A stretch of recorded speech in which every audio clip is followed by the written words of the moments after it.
This is for educational use only. Our group is allowing our instructor, Mr. Roldan Ardines, to use this as an educational material. Good day, everyone. My name is Engine Ganit Glenford Zuniga, representing the Group 5 to report the environmental crisis. The topics are consists of what is the relationship of population growth to environmental issues. Next is the food security, then sustainability, then development, and lastly for the future of globalization. It, it will be reported by Mr. Pacanya Jericho, Lavaris Christian Paul, Zuniga Glinford, Cabigas Kervin James, Burden Rovik Dave, Obal John Charlon, and Carl D. Ariel. Good day everyone. I am Jericho P. Pacanya and I am here to tackle about the relationship of population growth to environmental issues and food security. So let's proceed. What is the relationship of population growth to environmental issues? Population growth is the increase in the number of humans on Earth. For most of human history, our population size was relatively stable. But with innovation and industrialization, energy, food, water, and medical care became more available and reliable. Consequently, global human population rapidly increased and continue to do so, with dramatic impacts on global climate and ecosystem. And in addition to that, we will need technological and social innovation to help us support the world's population as we adapt and mitigate the climate and environmental changes. Environmental effects of overpopulation. The relationship between overpopulation and environmental impacts are often interrelated and complex. So, these are the impacts of the population growth and environmental issues. First thing is farming impacts. A growing agricultural base to feed an expanding world population comes with its own complications. As the global population increases, more food is needed. Such measures may be met through more intensive farming or through deforestation to create new farmlands, which in return to have a negative outcomes. Agriculture is responsible for about 80% of deforestation worldwide. And according to the World Wildlife Fund, the land used and abandoned in the last 50 years globally may be equal to the amount of land used today, as well as the agricultural runoff excess. Fertilizer is one of the main causes of eutrophication, which depletes water from oxygen and results in significant negative impacts for marine life. The second one is the deforestation. Because of the increase of human population, it is also strongly associated with loss of habitat and extinctions. Agriculture, as mentioned above, it is also responsible for nearly 80% of global deforestation. So, human population increase is related to all of these deforestation pressures. So, it means that in more people, which means we need more food, more wood products, and more firewood. The third one is global warming. Human population growth and climate change have grown in hand to hand as the use of fossil fuels has exploded to support industrial societies. So it means more demand of oil, coal, gas, and other energy sources extracted from the below Earth surface that spew carbon dioxide or CO2 into the atmosphere when burned, trapping warm air inside like a greenhouse. Most fuel consumption comes from developed countries. So the example of this one are the factories, cars, and other technological equipment that uses gas, coal, and etc. Food security.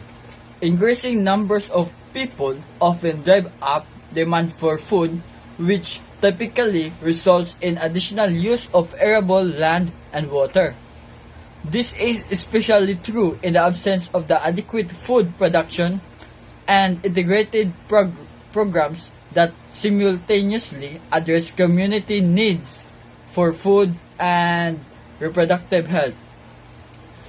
Rising human numbers is significant cause of higher food prices and impending potentially catastrophic global shortages.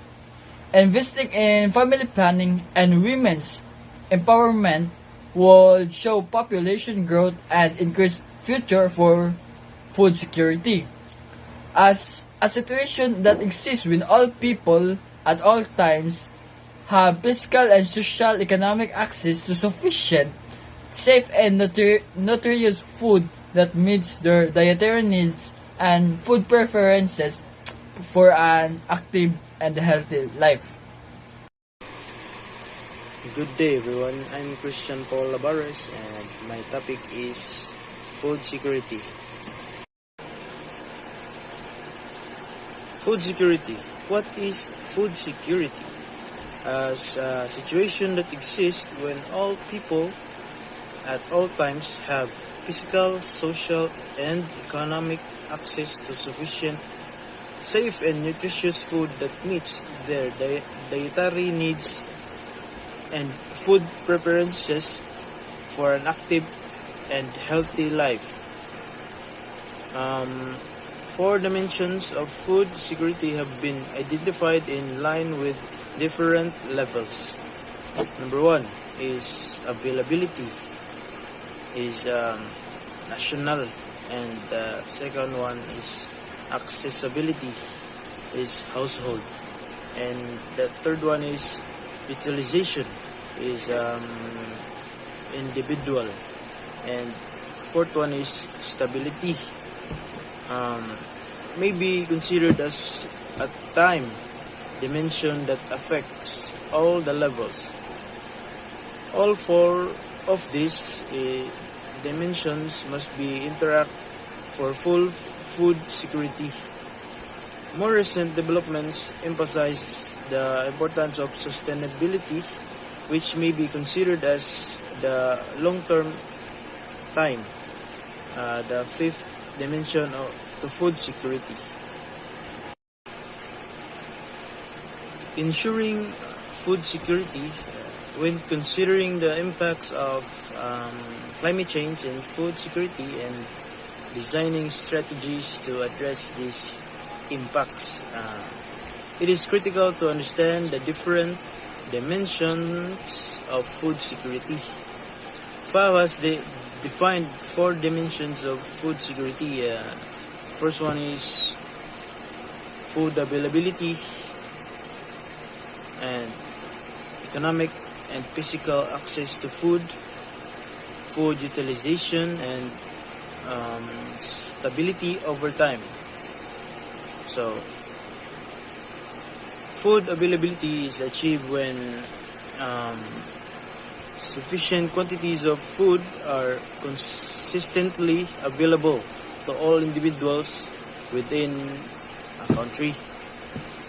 Such food can be supplied through household production, other domestic outputs, commercial imports, or food assistance. Economic and physical access to food. When individuals have adequate incomes or other resources to purchase or barter to obtain levels of appropriate foods needed to maintain consumption of an adequate diet nutrition level. And the third one is food utilization.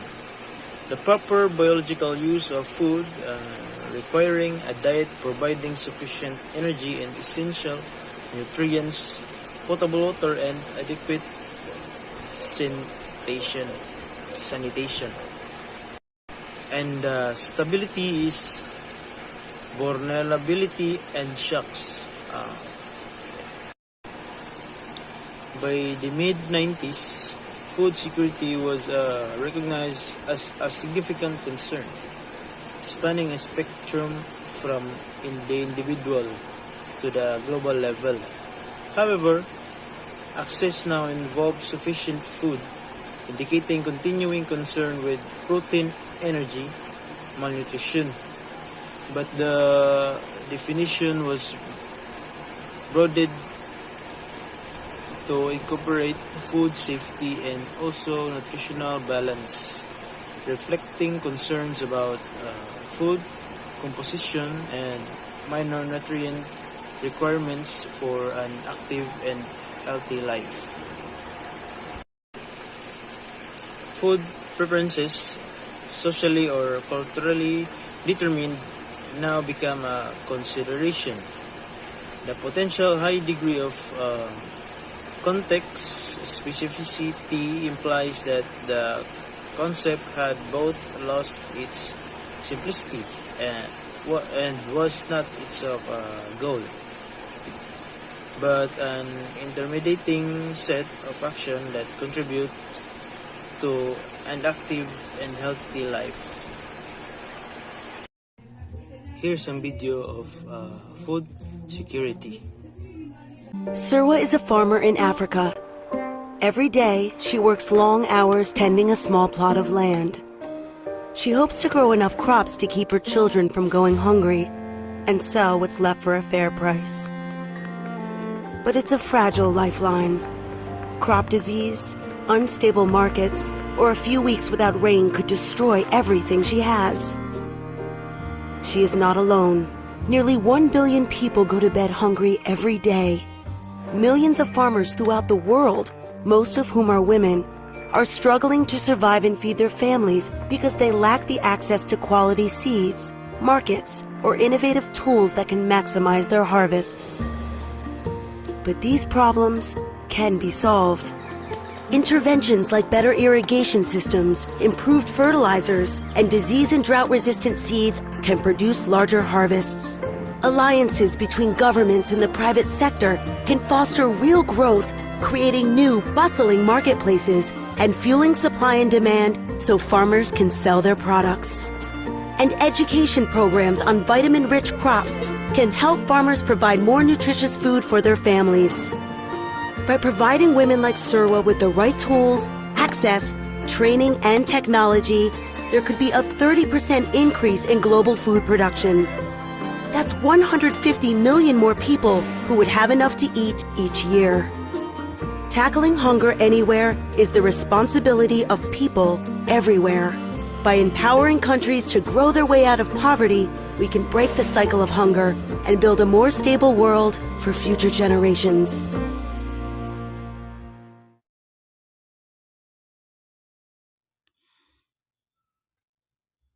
I'll be tasked to report the sustainability.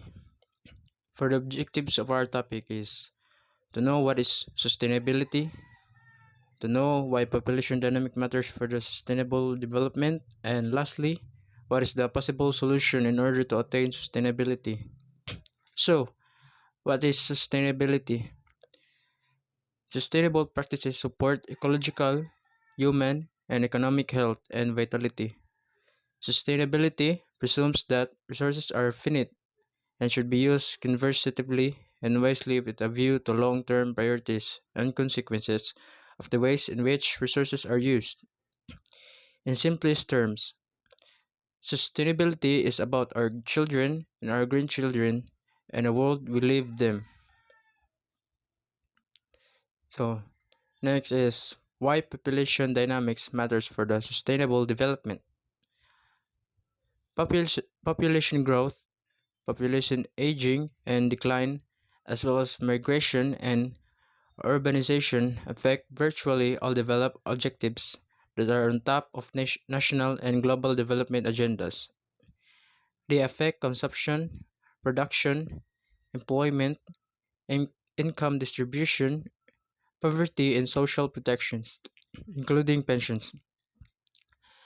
They also complicate our efforts to ensure universal access to health, education, housing, sanitation, water, food, and energy. So, population growth, in particular, places increasing pressure, pressures on planet's resources, water, forest, land, and Earth's atmosphere, contributing to climate change and challenging environmental sustainability. However, population dynamics do not only affect critical development objectives, they are themselves affected by social, economic, and environmental changes. Population dynamics do not only pose challenges, they also provide important opportunities for more sustainable development. A fall in fertility levels and slower population growth, for example, leads to an increased concentration of the population in the working age range, which can enable countries to reap a demographic bonus and jumpstart economic development. Migration can be important enabler or uh, enabler of social economic development. Today, more than a billion people rely on international and internal migration to escape from poverty and conflict, adapt to environmental and economic shocks, and improve the income, health, and education of their families. Annual remittance to developing countries alone approach $5,000, $5,000 billion, triple the amount of ODA, while potential savings from reducing migration costs could be of a similar scale. So, urbanization can be a powerful driver of sustainable development.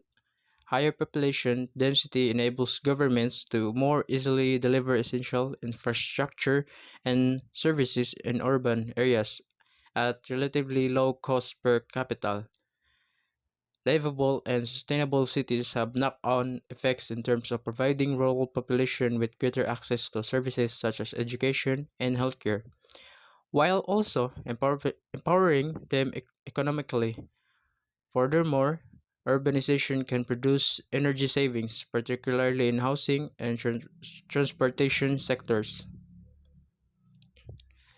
However, the benefits of demographic transitions, urbanization, and migration do not materialize automatically and inevitably. Whether population dynamics pose challenges or bring opportunities depends on the policies that are in force.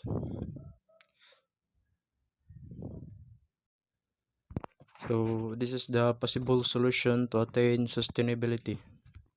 So, one, strengthen the formation of human capital throughout the life course with a particular focus on health, including sexual and reproductive health and rights. Education, including comprehensive sexuality education and poverty reduction, decent work and social protections, as well as a particular emphasis on human rights, non-discrimination, equal opportunities, women's empowerment, and youth participation. So next is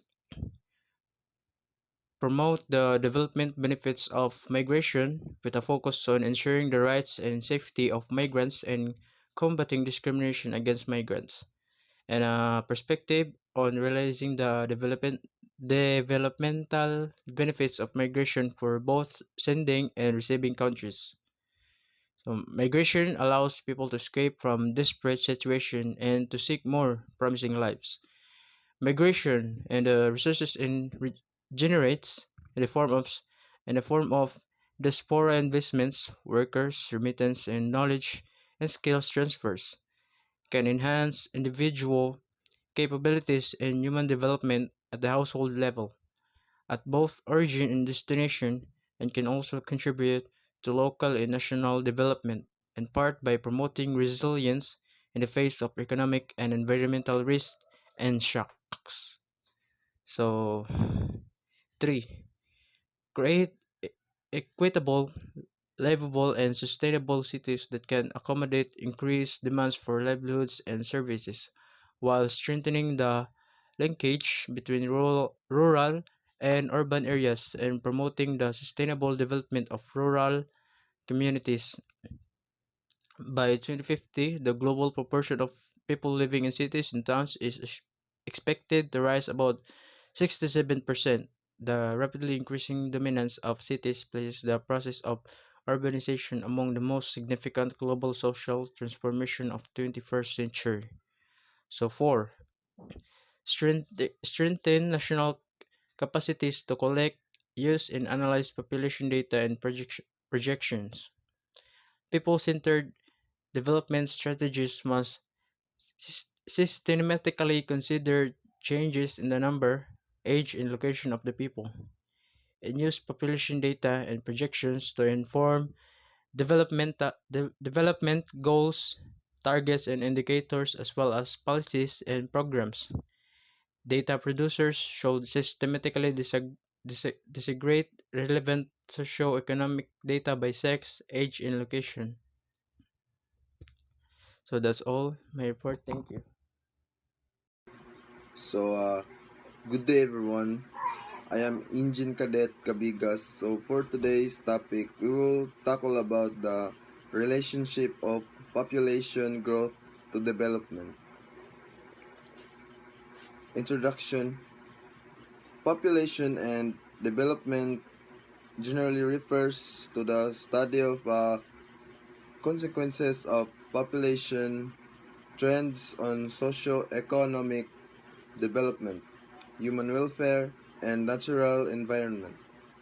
The study of population processes is critical to the understanding world around us. Birth, death, and household formation and migration remains crucial indicators of social change. Basic measurements of population change, but also analysis of the roots and ramifications of those changes. Sociologists approach the study of population by focusing on the social processes and implications of demographic changes. If the public hears that marriage is waning as an institution, sociologists of population will seek not only to define a marriage rate but ask how adequate it is for measuring family formation and examine what social factors make it change. In the population cluster focuses on grounding student in both sociological theory and statistical methodology. Next is the effects of population on development. Uh, a population so population may be considered positive hindrance in the way of economic development of a country. In a capital poor and technological backward country, growth of population reduces output by lowering the per capita availability of capital. Too much population is not good for economic development. First is population reduces the rate of capital formation. Higher population requires more investment. It reduces per capita ability of capital. Adverse effect on per capita income. And last is adverse effect on environment. Next is relationship between population and development. First is population is directly proportional to development because more is the population, more development will take place. Second is if there's no population growth, then there is no economic growth. Next is economic development is also helpful for the population because it removes unemployment for the population. Fourth is relationship between population growth and economic development is intricate, complex, and interacting. On the positive side, and increasing population means an increase the supply of our labor, basic factor of production. Population is very closely linked to the economic development of a society. The quality, quantity, structure, distribution, and movement of population can help or hinder the rate of economic development and a developed country with low population density and a low percentage of employable people needs an increase of population in order to keep up with the economic development. In other hand, for underdevelopment countries with high density population and a high percentage of employable people, any increasing population will be detrimental to its economy. A man is a producer as well a consumer, and in order to balance the rate of production and the rate of consumption, a certain population level must be maintained.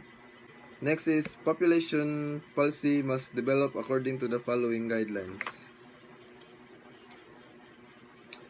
First is it must be based on society's economic development. Second is since development and population is closely related, they must both be worked on at the same time. Third is both the quantity and quality of life is the population must also be worked on that same time, dealing with the relationship between population and development of society. So furthermore, I will show you a video that will help us to understand more.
that's all. Thank you for listening.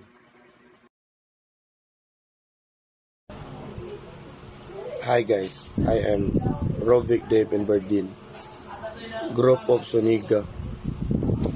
So I will talk about of the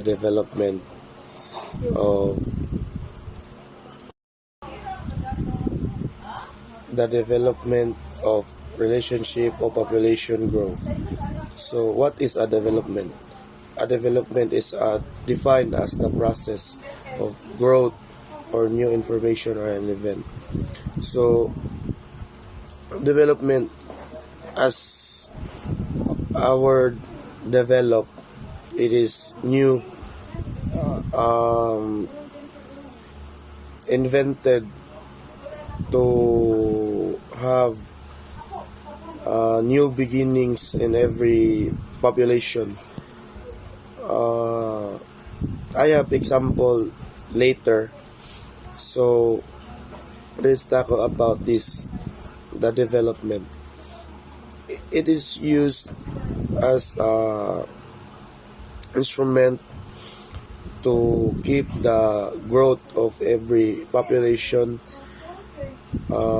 succeed, so that the people will not uh, has have difficulties in developing their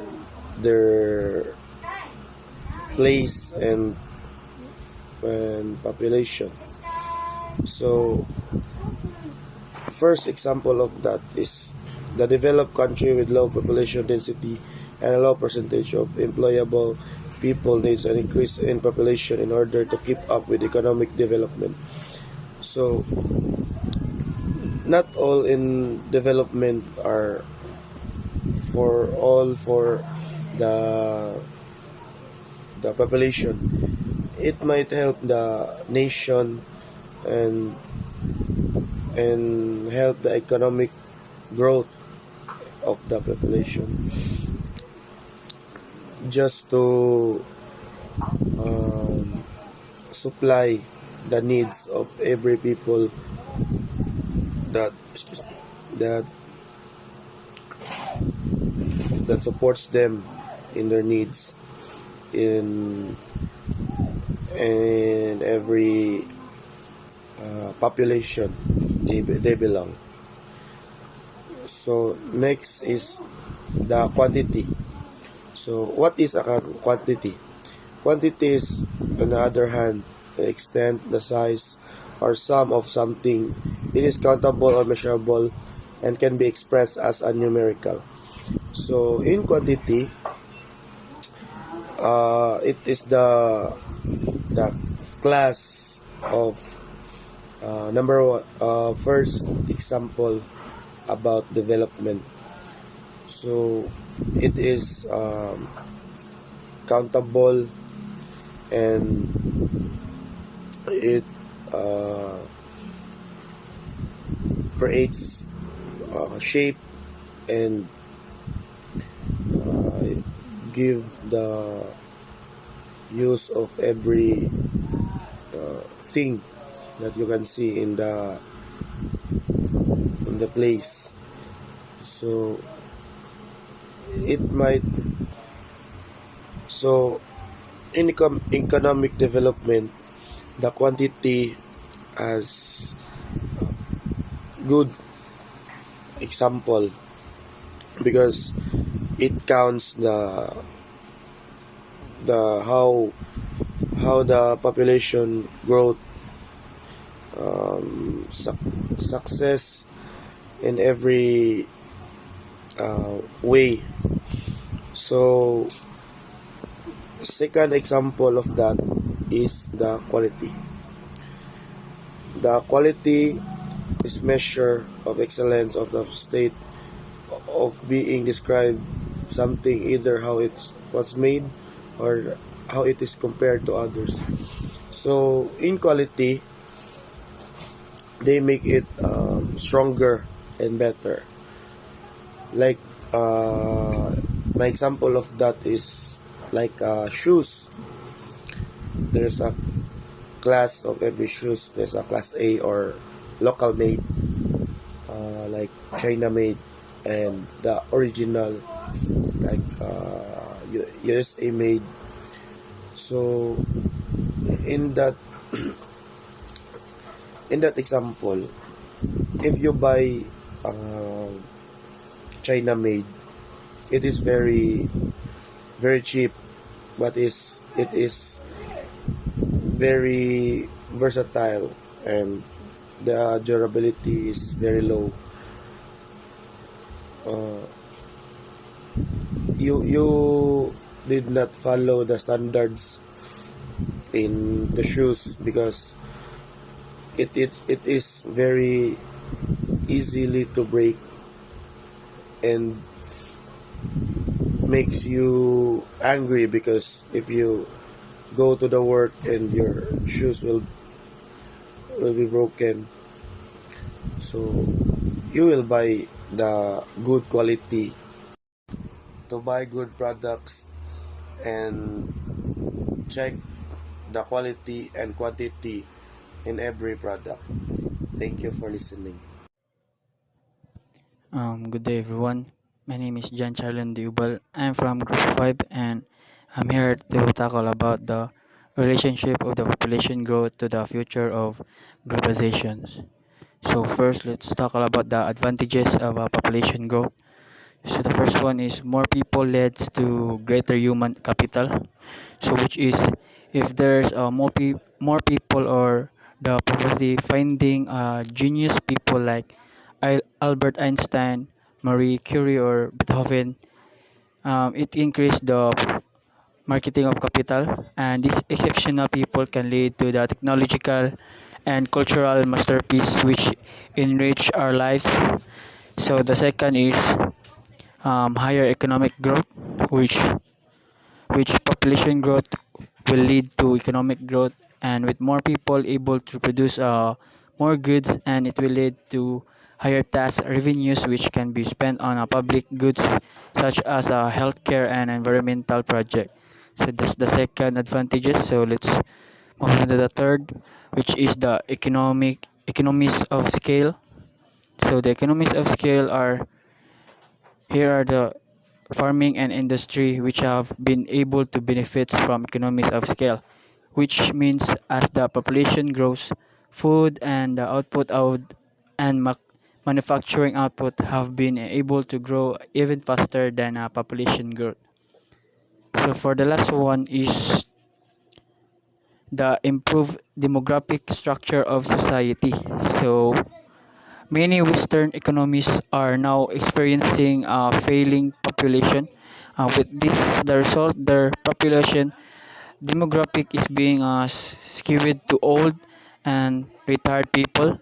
So this is the imposing cost of us on a society as we struggle to pay for health care and pensions. So moderate population growth helps to rebalance the population with a higher share of young and working people. So that's the advantages of population growth. So let's move on to the disadvantage of it. So the disadvantages is first the cost to the environment. So which is the population growth exer- exacerbates many of the existing environmental problems, which is the if the high population will lead to a greater consumption of non-renewable resources or leading to the faster depletion of natural resources. And the second is if the higher population will lead to the greater populations levels in air and water and land, and if the higher population is associated with a range of healthy issues such, such as cancer and asthma, the population also harms animals and plants. And also there will be a greater threat on natural habitats as a greater population has greater demand for housing and farmland. And this will increase the pressure to cut down forests to make a way for farming and housing. So that's the disadvantages. And the second disadvantages is congestion, which the too many people in a small space will lead to various types of congestions or road congestion is a major problem across the world. One study suggested congestion caused the 100 billion or 1% of GDP in 2012 with population growth, and the cost of congestion will only increase, leading to time lost and more population and lost output. So the third will be the generating unsustainable waste, which is we are currently generating a non-biodegradable rubbish that we are struggling to process, and it tends to end in landfill with causing methane emissions and other toxic problems. So that's the fourth. I mean third. So the last one of disadvantage of population growth is water shortage. So al- already up to 40% of the world's population face water scarcity, and the risk of drought, according to the UN water shortage, could lead to 7 million people at the risk of displacement. So a growing population will put pressure on us scarce water supplies, and this factor behind many minor and major conflicts with countries having to find ways around the shortage of water. So that's the fourth disadvantages of population growth. So let's move on to the main topic, which is the relationship of population growth in population growth to the future of globalization. So the quantity or the quality, structure, distribution, and movement of a population can help or higher the rate of economic development.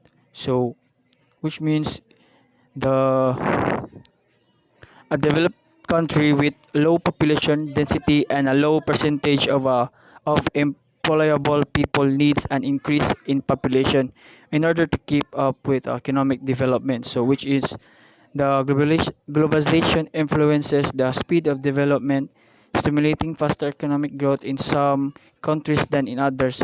So the pace of development in turns influence job opportunities and incomes, nutrition and literacy levels, urbanization, women's status, and other social economic conditions that affect fertility, mortality, and migration. So on average, the country that has a globalized more and experience higher growth rates. So that's all for my topic, and thank you for listening. Have a great day. Good day, everyone. I am Engine Cadet Caralde Ariel M, and my topic is all about the relationship of population growth to the future of globalization. The population growth has served an important factor for global exploration, international migration, colonization, as well as globalization. In recent years, population growth have influenced globalization through effects on the distribution of labor and capital. Differences between each country's supply of labor and capital have an important influence on trade, foreign investment, and international migration. Countries with a limited supply of one of these economic resources gain by cooperating with countries that have abundant supply. Either the resources themselves can be exchanged through the export of labor or migration or capital, foreign investments, or the countries can specialize in the production of final goods and services in which they have a comparative advantage and then engage in trade. Countries at an early stage in the demographic transition tend to be labor exporters, capital importers, and producers of labor-intensive goods and services. Countries at late stage in demographic transition tend to be uh, so countries at producers of labor-intensive goods and services.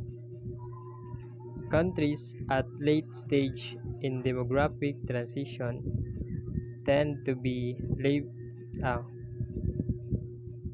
so countries at late stage in demographic transition tend to be importers, capital importers, and producers of capital and skill intensive goods and services.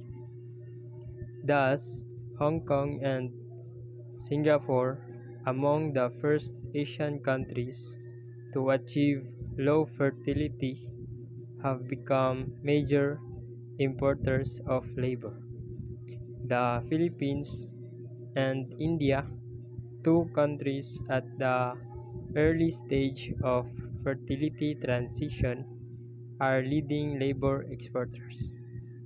In many developing countries, working age populations will continue to expand for several decades, while population aging will raise dependency ratios in Japan, Europe, and to lesser extent the United States. Given these demographic trends, Asia and other developing regions should be able to increase their share of global manufacturing production. Lower dependency ratios in these countries will provide an opportunity for export expansion and rapid economic growth. In other words, or simpler words, the greater the population means having greater number of workers and demands.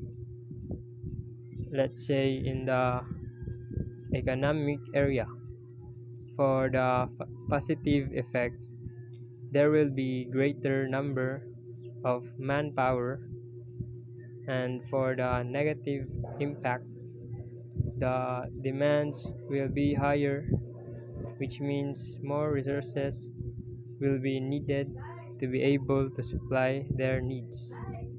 That's all, and thank you for listening.